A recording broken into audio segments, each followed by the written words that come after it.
Let's go to the Leader of the SNP, Ian Blackford. Ian. Thank you, Mr Speaker. And can I associate myself with the remarks of the Prime Minister and the Leader of the Opposition over the humanitarian crisis in India and the injustice over the Horizon issue at the Post Office.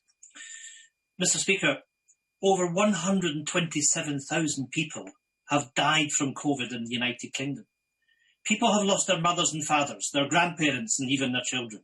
NHS staff have given their all, fighting to keep people alive. That's why so many people find the Prime Minister's remark that he would rather let their bodies pile high in their thousands than go into lockdown utterly sickening. The BBC and ITV have multiple sources confirming that this is what the Prime Minister said.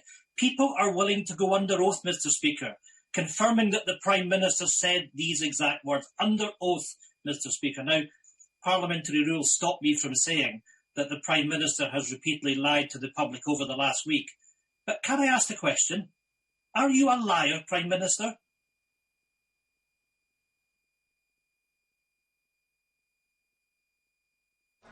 Prime Minister. Mr Speaker, I leave it to you to judge whether the right honourable gentleman's remarks were in order. But what I will say to him is that... Say, unfortunately, we're in order, but we're not savoury and not what we would expect. I'm grateful to you, Mr Speaker. But what I would say to the right honourable gentleman is that if he is going to relay that kind of quotation, it is up to him in a place like Parliament to produce the author. The person who claims to have heard it, because I can't find them.